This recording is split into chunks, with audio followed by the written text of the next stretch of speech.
الکفایہ فی علم روایہ صفحہ نمبر 296۔ امام خطیب بغدادی رحمہ اللہ سیغ الاداء پر بحث کر رہے تھے، جیسا کہ ہم نے پچھلے لیکچر میں بھی کچھ تفصیل بیان کی ہے۔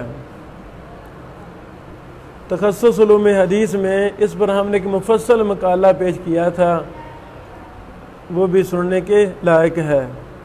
بہرحال امام خطیب بغدادی 296 صفحہ پر یہ بحث لکھتے ہیں، باب القول فی العبارۃ بالروایہ اما سمع من المحدث قراءۃ علیہ، کہ محدث پر قراءت ہوئی ہے، طلبہ نے سنا ہے محدث سے، کس صورت میں؟ قراءت کی صورت میں۔ تو اب اس کو آگے بیان کرنے کے لیے کس صیغے کا استعمال کیا جائے گا؟ محدث پر عرض کی صورت میں طالب علم نے سنا ہے تو وہ آگے کیسے بیان کرے گا؟ اس پر امام خطیب بغدادی رحمہ اللہ نے بات شروع کی ہے۔ صفحہ نمبر 296 پر ہی اس مسئلہ میں اختلاف کو تفصیل کے ساتھ بیان کیا گیا ہے کہ حدثنا کہا جائے گا یا اخبرنا کہا جائے گا۔ تو راجح بات یہ ہے کہ جب محدث پر عرض کی صورت میں ہم نے سنا ہو تو ہم حدثنا نہیں کہیں گے بلکہ اخبرنا کہیں گے، خلاصہ کلام، اور راجح بات یہی ہے۔ اس صفحہ پر 296 میں کہ یہ کہ محدثین کی اقوال اس مسئلہ میں ذکر کیے ہیں، اور 297 صفحہ پر حتمی بات امام خطیب بغدادی صاحب نے لکھی ہے کہ عرض کی صورت میں سمیت حدثنا اخبرنا کہنا درست نہیں ہے۔ باب ذکر روایہ امن لم یجز ان یقول فیما عرضہ سمیت ولا حدثنا ولا اخبرنا، کہ عرض کی صورت میں بعض محدثین کا یہ موقف ہے، انہوں نے کہا ہے نہ سمیت طالب علم کہہ سکتا ہے، نہ حدثنا اور نہ اخبرنا کہہ سکتا ہے۔ اس پر انہوں نے آگے کہ یہ ایک دلائل بیان کیے ہیں۔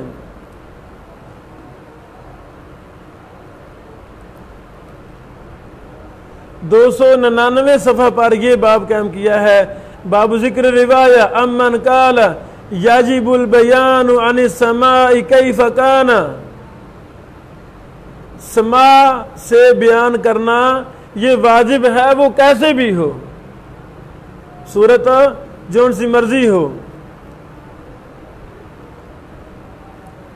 امام یحییٰ بن سعید کا قول نقل کیا ہے اسی صفحہ پر، ینبغی ان یحدث الرجل کما سمع، لائق ہے طالب علم کے کہ وہ بیان کرے جس طرح اس نے سنا ہے۔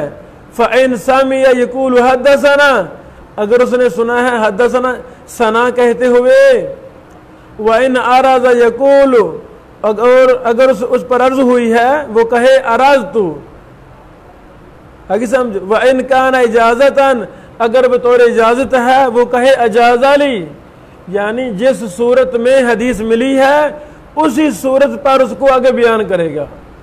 یہ نہیں کہ ملی عرض ہے تو کہے سمیت، ملا ہے اجازتاً تو کہے اراضت، ایسی بات نہیں ہے، ہر صورت پر الگ الگ لفظ کا اطلاق کرے گا۔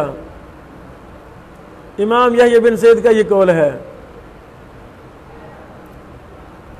اسی طرح اس پر اور بھی تفصیل امام خطیب بغدادی صاحب نے بیان کی ہے 301 صفحہ تک۔ الکفایہ کا صفحہ نمبر 302 ہے،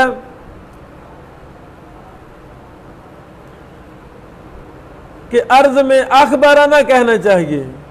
عرض میں جب آپ عرض کی صورت میں حدیث لے رہے ہیں تو اس میں اخبرنا کہنا چاہیے، صفحہ نمبر 302۔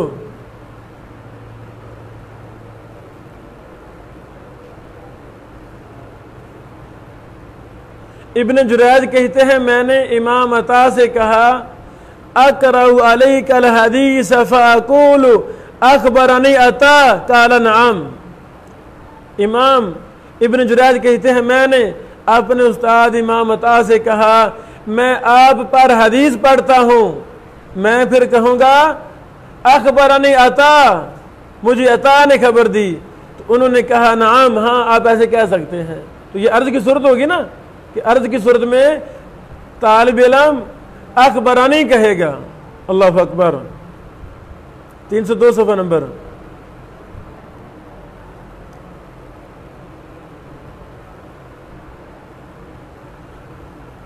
امام یحییٰ بن سعید القطان نے فرمایا کان ابن جریج صدوقاً اذا قال حدثنی فهو سماع واذا قال اخبرنا او اخبرنی فهو قراءۃ واذا قال فهو شبہ الریح۔ ابن جریج صدوق راوی ہیں، جب حدثنی کہتے ہیں تو وہ سماع ہے۔ حدثنی مراد یہ ہے انہوں نے سنی ہے حدیث، استاد نے پڑھائی ہے۔ جب کہیں اخبرنا یا اخبرنی تو یہ قرات ہوتی ہے، اور جب کہیں کالا تو یہ ہوا کی مانند ہے، یہ ریح ہوا، یہ ہوا کے مشابہ ہے۔ اس طرح اور بھی کئی ایک اقوال امام خطیب بغدادی رحمہ اللہ نے بیان کیے ہیں۔ 304 صفحہ تک۔ 305 میں امام خطیب بغدادی صاحب نے ایک نیا باب قائم کیا ہے، باب ذکر روایہ امن اجاز ان یقال فی احادیث العرض حدثنا ولا یفرق بین سمعت وحدثنا واخبرنا۔ ایک یہ بھی موقف ہے محدثین میں سے کچھ کا، سمعت حدثنا اخبرنا میں کوئی فرق نہیں ہے، یہ ایک ہی ہے۔ آگے سمجھ، عرض میں بھی حدثنا کہنا جائز ہے، عرض میں بھی حدثنا کہنا جائز ہے۔ 305 صفحہ سے اس پر بحث کر رہے ہیں۔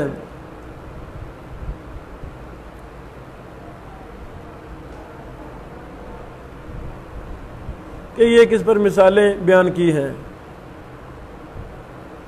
یہ لمبی بحث کرتے ہوئے صفحہ 309 تک کسی مسئلہ پر بحث کی ہے کہ کوئی فرق نہیں ہے۔ ایک یہ بھی موقف ہے محدثین کا۔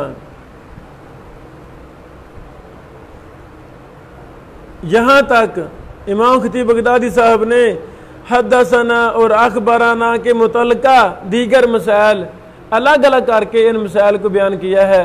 اللہ تعالیٰ اس امام اور محدث کی قبر پر کروڑوں رحمت نازل فرمائے کہ انہوں نے ہمیں کس طرح چھوٹے سے چھوٹے مسائل، باریک سے باریک مسائل الگ الگ کر کے کھول کر بیان کیے، سمجھائے، اور یہ علم حدیث ہے۔ اللہ تعالیٰ ہمارا جینا مرنا اوڑھنا بچونا علم حدیث کے لیے کر دے۔